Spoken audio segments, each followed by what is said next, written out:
beaucoup de choses, Patrice, bonjour, beaucoup d'infos surtout. Oui, bonjour Laurent, bonjour à tous. On apprend effectivement plein de choses ce matin en lisant la presse. On apprend par exemple que le comédien Lambert Wilson a voté pour la liste emmenée par Yannick Jadot lors des dernières élections. On apprend que la moyenne des salaires des enseignants est plus élevée en France qu'ailleurs. On est à un peu plus de 45 000 euros par an. 70 000 pour un chef d'établissement. On apprend aussi que Boris Johnson risque de finir en tôle pour outrage s'il s'entête à vouloir passer en force et à refuser le report de la date du Brexit. Il reste encore au Premier ministre britannique le sommet du 16 octobre prochain pour trouver un accord avec ses futurs ex-partenaires européens. Mais on voit mal comment et pourquoi se réglerait en 5 semaines un problème qui traîne depuis des mois. Qu'apprend-on encore ? Qu'il existe désormais un indice de l'influence des tweets de Donald Trump sur les marchés. Cet indice a été créé par une banque qui a épluché quelques 4000 tweets du président américain. Alors, les mots-clés qui déclenchent le plus de réactions chez les traders sont les suivants. Chine, milliards, dollars et produits. Alors vous le voyez, il y a de quoi lire ce matin dans la presse, dont je vous laisse d'ailleurs découvrir le mur des unes.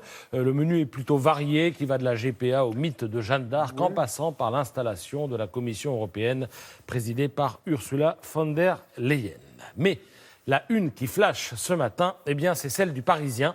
Le journal, ripolliné en vert, nous parle d'environnement à toutes les pages parce que, dit-il, il n'a jamais été aussi urgent de se préoccuper de l'avenir de la planète. Alors, on ne va pas débattre ici du fond de cette affirmation, mais s'intéresser à l'excellent reportage que nous proposent les envoyés spéciaux du Parisien à Longyearbyen. J'espère que je l'ai bien dit. C'est un archipel qui dépend de la Norvège.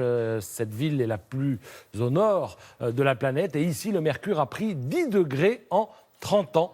Cette année, on a même enduré la canicule, avec des pointes à 18 degrés. Vous avez l'air passionné par le contenu, oui, vous avez raison. Longyearbyen, c'est ça ? J'ai pas vu. Ah c'est... oui, d'accord, sur le Svalbard. Mais oui, alors en fait sur place, le danger, c'est un peu l'ours blanc, mais c'est surtout le glacier. Il faut éviter de se le prendre sur la figure, parce que quand ça craque sur 5 km de long. Ça surprend et les morceaux sont à ce point gigantesques que ça peut déclencher un mini tsunami. Alors le reste est à l'avenant. Ces dernières années, on a vu apparaître des moustiques. Des rennes meurent de faim, les terrains glissent, les routes se craquellent et les rares bâtiments construits en béton se fissurent. C'est la raison pour laquelle désormais on construit sur pilotis.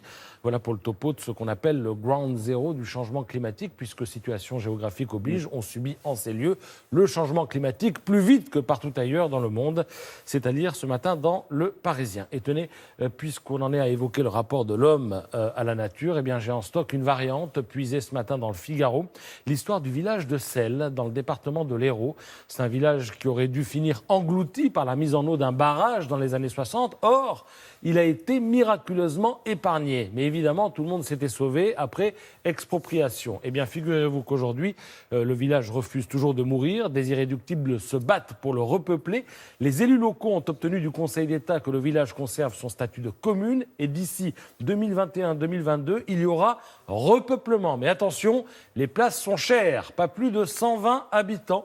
Et il faut qu'à chaque installation familiale corresponde un projet d'emploi. Car du côté des élus, on est formel, pas question de créer un village dortoir ni un lieu qui ne vivra que l'été.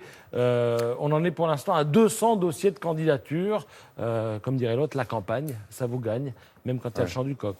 Mais l'endroit est magnifique, sur les bords du Salagouste, au sud de l'Odève, effectivement. Merci pour toutes ces infos. Merci beaucoup.